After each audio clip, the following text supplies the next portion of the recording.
Alors, cette pièce, voici à quoi elle ressemble. En fait, je ne vais pas vous montrer la pièce, je vais juste vous montrer l'endroit où elle est supposée se fixer. Il s'agit de... Bon, vous voyez, en fait, il y a différents jets d'eau qui peuvent s'activer dans la baignoire. Et ce monsieur avait besoin de réparer celle-ci, là. Il manque la partie jaune, là, qui vient se clipser par-dessus. Alors, ce qu'il y a de bien, c'est qu'il y a un poil, pour bien montrer qu'on... c'est le client, c'est pas moi. Bon, bref. L'intérêt, c'est vraiment de voir les fonctionnalités. Alors, on va supposer que c'est un carré qu'on a. C'est plutôt un rectangle plutôt qu'un... Parce que là, vous voyez, en fait, c'est un... Comment ?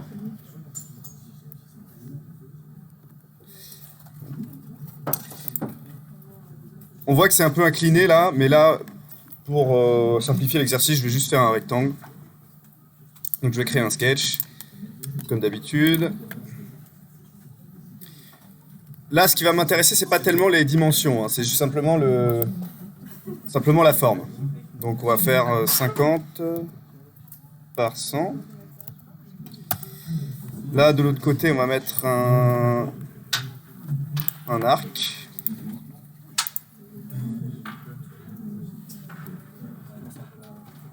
Là, on va faire en sorte qu'il soit tangent. Et de ce côté-là, pareil. Oui. Oui.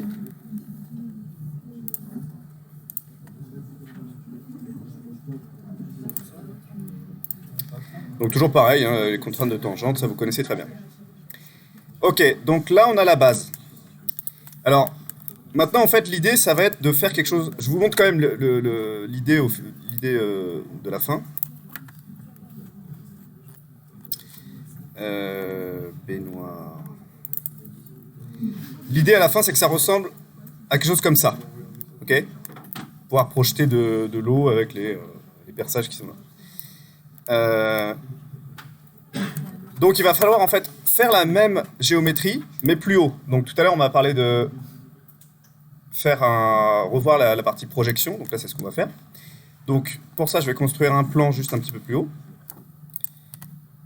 On va dire 20 mm plus haut. Et je vais donc venir construire un nouveau sketch sur ce plan. Donc là, vous vous rappelez le décalage. C'est bon, ça, vous vous rappelez de tout ça ? Ce que je viens de faire là, le décalage, le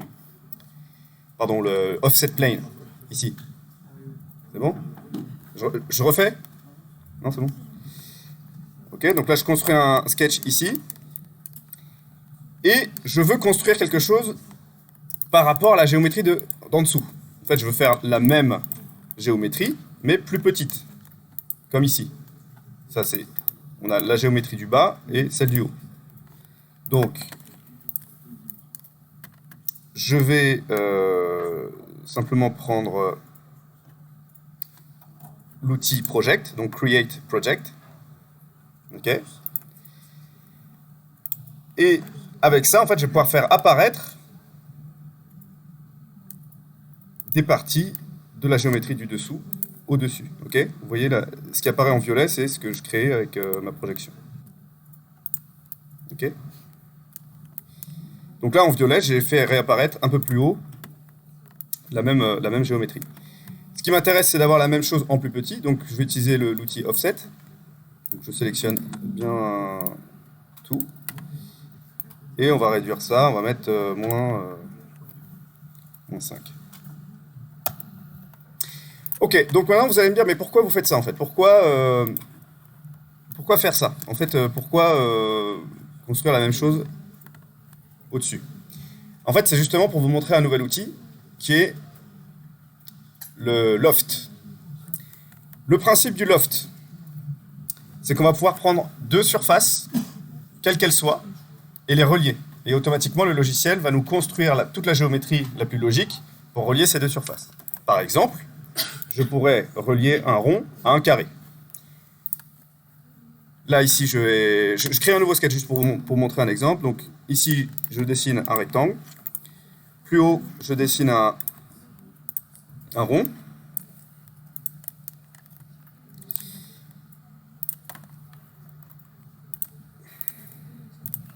Et là, en fait, avec l'outil Loft, Create Loft, je sélectionne une face, une autre, et le logiciel arrive à relier un carré à un rond. Ok ? Donc là, c'est là qu'on commence à découvrir les fonctionnalités un peu puissantes de Fusion. Donc là, relier un carré à un rond, je suis d'accord, c'est pas forcément un exemple très parlant pour vous, mais juste pour illustrer à quoi en fait peut servir ce genre de choses. En fait, on peut créer des géométries qui ont une utilité, par exemple, entrée-sortie. Je vous montre un exemple très concret qui est issu d'un client, donc qui est un maroquinier de luxe. Quand je dis maroquinier de luxe, ça veut dire des sacs à pas moins de 30 000 euros. Et donc, pour fabriquer ces sacs, il y a à un moment donné une lanière qui doit être pliée. Donc c'est une petite lanière en cuir qui vient s'insérer à l'intérieur de cet outil. Et l'idée là en fait c'est juste de mettre d'un côté on a l'entrée et de l'autre côté on a la sortie. Et ce qui est intéressant c'est que ce client me disait oui c'est pas possible de le faire autrement qu'en métal, on le fait faire par des Italiens qui sont spécialistes, ils font ça depuis des années, c'est impossible de faire autrement. Et donc, je leur ai montré en fait tout simplement dans le logiciel, on peut faire deux lofts. Je prends la géométrie de sortie, la géométrie d'entrée. Alors pour une raison un peu obscure, j'étais obligé de le séparer en deux, mais bon, peu importe, ça fonctionne et ça s'imprime en 3D. Donc ça a beaucoup de valeur ajoutée pour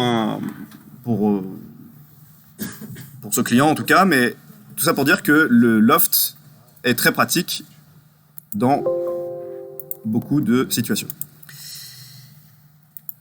Donc, là en l'occurrence, on va se servir du loft pour relier la géométrie du bas à la géométrie du haut qui est un peu plus petite. Ok.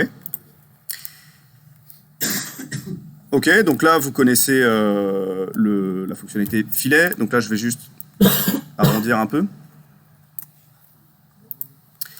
Et on va... Alors, comment je peux faire pour creuser, là ? Pour faire en sorte que ma pièce soit creuse.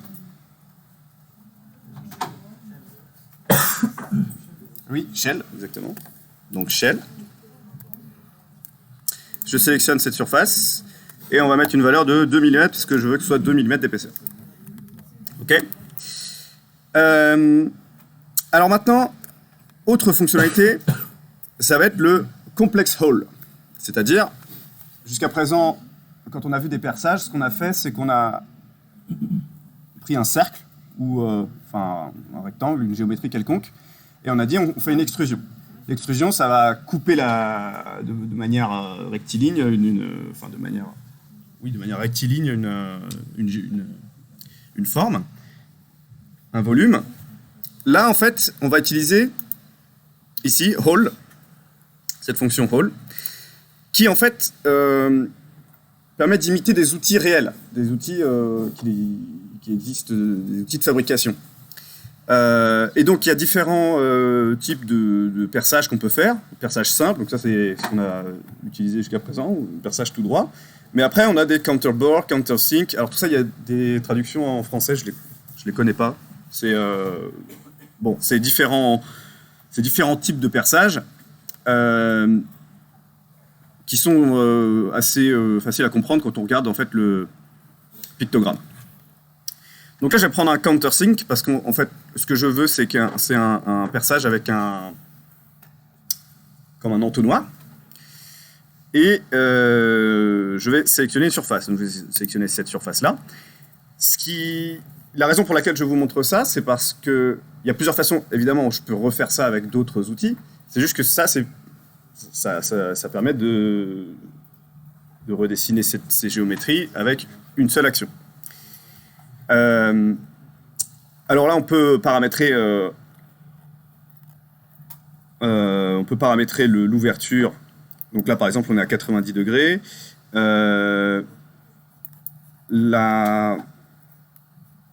Donc la profondeur du perçage, 35 mm. Donc ça, on peut laisser. Mais par contre, je voudrais que en haut, ce soit plutôt 5 mm, par exemple. Je vais m'approcher, ça ira mieux. Et en bas, on va mettre 3. OK? Et donc là, en fait, on voit un perçage. Et plutôt que d'avoir un perçage complètement rectiligne, on a un cône, un entonnoir. Alors, on peut aussi le placer. Donc là, je vais utiliser le point de repère du milieu, là, parce qu'il me met un point de repère au milieu.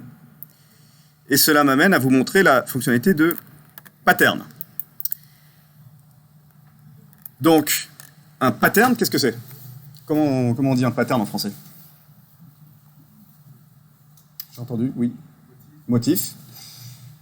Et donc, ce en quoi consiste un pattern, c'est de prendre une géométrie, une fonctionnalité, ce qu'ils appellent une feature, ou enfin, quelle que soit la géométrie qu'on sélectionne, on peut la multiplier. Pour ça, je vais aller dans Create Pattern. Il y a différents types de patterns. On peut faire des patterns rectangulaires, c'est-à-dire, on va le voir tout de suite, ou des patterns circulaires. Circulaire, c'est-à-dire qu'on va prendre une géométrie et on va demander à ce qu'elle soit reproduite un certain nombre de fois autour d'un axe. Il existe, alors ça c'est tout récent, Pattern on Path et Geometric Pattern, ça date de février, je crois, février 2022. Donc ça vient juste de sortir. À vrai dire, je connais pas encore, mais ça a l'air d'être très intéressant. Et en fait, comme c'est expliqué, en fait, on peut construire une géométrie, répéter un pattern le long d'un axe, non plus un axe vertical ou horizontal, mais plutôt un axe qui est courbé comme on le voit ici. Alors, je vais prendre un rectangular pattern parce que, l'objectif c'est de faire un peu comme ici, quoi.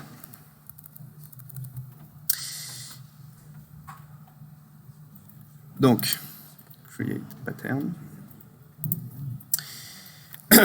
Et alors là, donc, ce qui va être important, c'est de bien sélectionner le bon type de géométrie qu'on veut multiplier.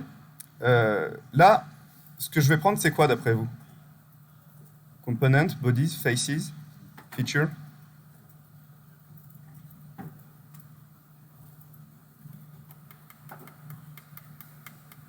Bon, je vous le dis.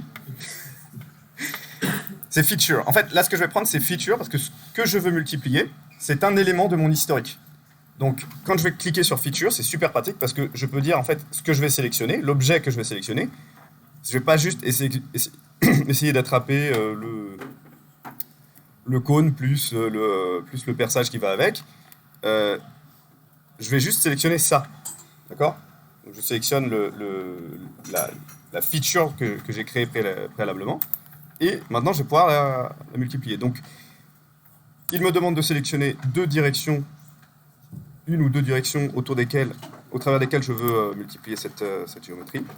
Et là, il y a des petites flèches qui apparaissent et qui vont me permettre de placer des copies de ce perçage. En l'occurrence, on va demander à ce que la direction soit de type symétrique, parce que je veux mettre des perçages des deux côtés. Là, j'ai aussi une flèche de ce côté-là, donc je peux tirer de ce côté-là aussi, et c'est à ça que me servent les options un peu plus bas. Là. Donc je peux paramétrer toutes ces options comme je veux. Donc, on peut donc choisir le nombre de perçages qu'on veut créer. Donc là, j'en ai mis beaucoup trop. On va en mettre plutôt 3, ça me semble pas mal. Et par contre, de l'autre côté, on va en mettre un peu plus. Voilà, 5. Tiens, d'ailleurs, je vais vous montrer autre chose. On va en mettre 7. Et là, je vais tirer. Et donc, on voit que, par exemple, ici, il y a un de mes perçages que je viens de créer là, qui n'est pas bien placé. En fait, j'ai créé ce perçage, mais je voudrais pas qu'il existe parce qu'il est en train d'endommager ma pièce. Et donc pour ça, en fait, je peux paramétrer, en fait, si je veux certaines de mes copies, certains de mes patterns, je peux décider de les supprimer. Donc quand je coche cette case suppress, en fait, sur chacune de mes copies, là, j'ai maintenant une checkbox qui me permet de désélectionner certaines géométries, d'accord? Donc là, il y en a 4 que je supprime, et ça me semble acceptable de cette façon. Donc, en 2 manips, là, j'ai créé, je sais pas, j'arrive même pas à les compter, plein de petits trous. Voilà. Que nous reste-t-il?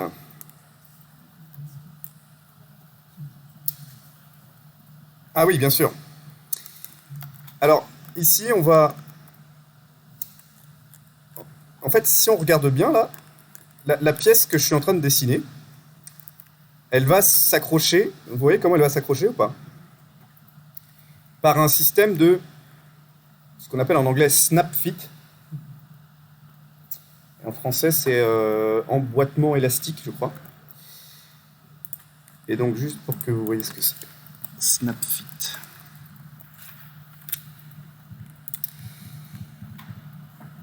Wikipédia, très bien. Un système de snap fit est un assemblage, une méthode d'assemblage par rapport à des pièces flexibles. Et en gros, voilà l'exemple. En fait, ça vous parle peut-être pas parce que c'est pas un terme qu'on utilise souvent, mais en fait, c'est des objets qu'on utilise très souvent. C'est des choses qui se clipsent entre elles. D'accord? Si je vais en français, ça s'appelle un emboîtage élastique.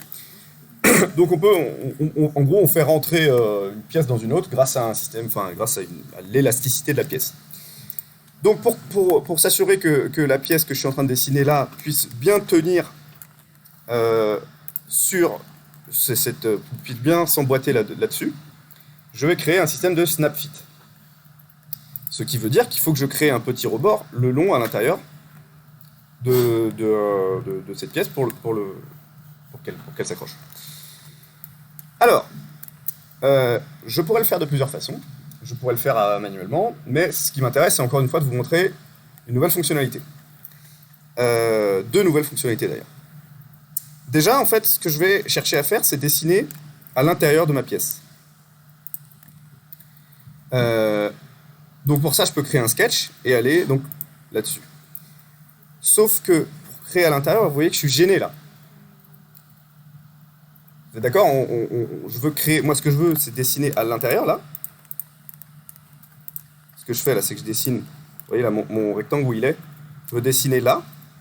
Mais je suis gêné parce que si je me mets face à ma pièce cache l'intérieur. C'est là que l'outil de Section Analysis va être très utile puisqu'il permet de... donc, quand je vais dans Inspect Section Analysis, je peux construire un plan de coupe en sélectionnant un plan et je peux donc le tirer. Et donc vous voyez, en fait, c'est un petit peu comme ce qu'on a vu dans les dessins techniques. On peut dessiner un plan de coupe qui va me permettre de voir au travers de la pièce. Bon, en l'occurrence, je vais le placer comme ça. Bon, après, évidemment, il y a plusieurs façons. Hein. Je peux m'orienter comme je veux. On va rester à 0, puis on va juste le couper bien au milieu. Ok? Comment? Il y avait une...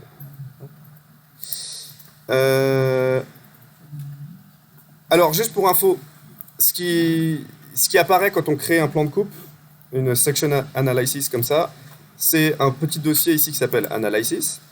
Et donc je peux activer, désactiver cette vue pour rendre invisible ou pas mon plan de coupe.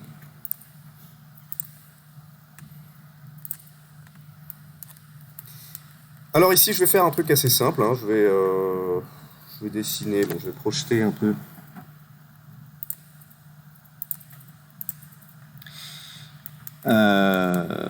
Je vais dessiner ici un arc. je vais dessiner une ligne de 2.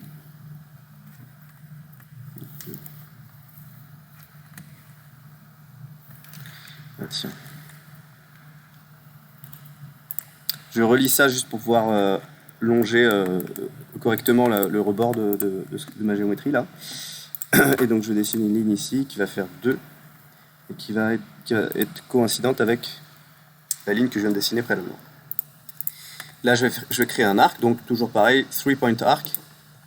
Je prends le point du haut, le point du bas, et on va faire quelque chose de tangent. Je veux que ce soit tangent avec le bas de la pièce, comme ça je suis sûr qu'elle ne dépasse pas. Donc vous voyez l'idée? Là en fait je suis en train de construire... Est-ce que mon sketch est bien contraint? Oui. Je rajoute juste ce petit rebord, et mon objectif va être de le faire longer l'intérieur de la pièce, pour créer cette extrusion, cette géométrie supplémentaire. Donc là, c'est très bien, j'ai dessiné mon plan, mais alors, ce qui va m'intéresser, c'est maintenant de le faire longer la pièce. Donc là, on va voir une nouvelle fonctionnalité qui est sweep. Sweep, ça veut dire balai.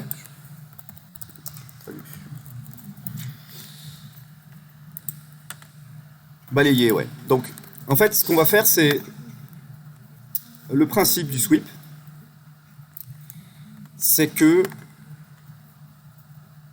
Alors, je vous montre un petit exemple comme ça. On va commencer par créer une courbe.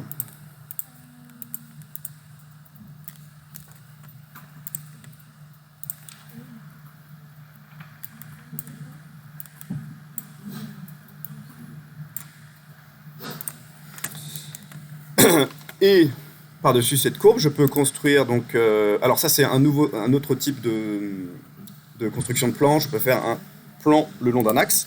Donc, je sélectionne mon axe et je dis où je veux créer mon plan. Bon, c'est juste pour un exemple, hein, mais sachez que c'est une fonctionnalité qui existe. Et là-dessus, je peux dessiner toutes les géométries que je veux. Tiens, d'ailleurs, on va faire un truc sympa. On va utiliser... on va faire des polygones. Et on va faire un pattern de polygone. Je vais faire un pattern circulaire. Je complique un peu la chose, mais vous allez voir, l'exemple il va être sympa. Alors, si je sélectionne ça, là, je sélectionne la géométrie que je veux multiplier, je sélectionne le centre, et là j'augmente le nombre de géométries que je veux. Donc là on va en mettre 6. Et maintenant, je vais demander en fait à chacune de ces géométries de s'extruder, non pas tout droit, mais en suivant un axe. Donc, on va voir si ça tient le coup là. Parce que je commence à lui en demander beaucoup là. Donc, je termine mon sketch et je vais create sweep. Donc je vais balayer. Et donc je vais balayer ces formes là.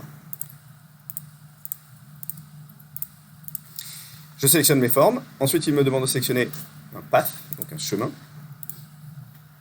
Et... Ah, erreur. Je crois que j'ai un peu trop forcé là.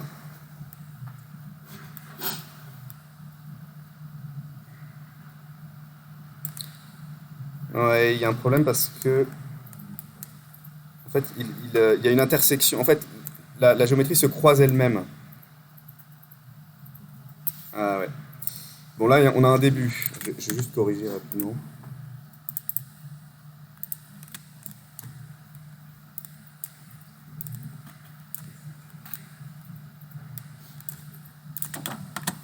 Bon.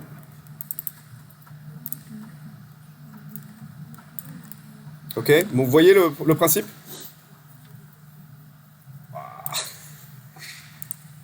Ah, je me demande beaucoup, là. Mais bon. Comment? Ah oui, il y a des bonbons qui sont comme ça. Je pense que c'est possible. Ah bah oui, en fait, c'est possible avec le loft, justement. En fait, parce que loft peut faire à peu près la la même chose entre deux surfaces Ah oui, d'accord, il va rebondir. et faire en sorte qu'ils se tournent. Oui. Bon, voilà. C'était juste pour qu'on voit ce que c'est un peu le sweep. Et là, en fait, ce que je vais faire, c'est que je vais utiliser sweep, mais pour une utilité tout à fait fonctionnelle, qui va être de... non, c'est pas ça. Oui. Qui va être de prendre cet arc de cercle et le faire longer tout l'extérieur de ma pièce. Donc, create. D'abord, je vais faire réapparaître la...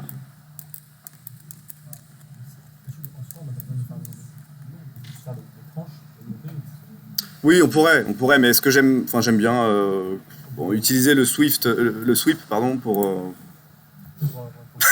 non, comme ça, il est partout, et voilà, on voit bien l'intérêt, quoi. Donc sweep, et je sélectionne ma géométrie, plus mon path. Alors, je pourrais décider d'utiliser ça comme une opération de type cut, ce qui voudrait dire que je supprimerai de la matière. En l'occurrence, je veux que ce soit un join parce que je veux rajouter ce petit rebord.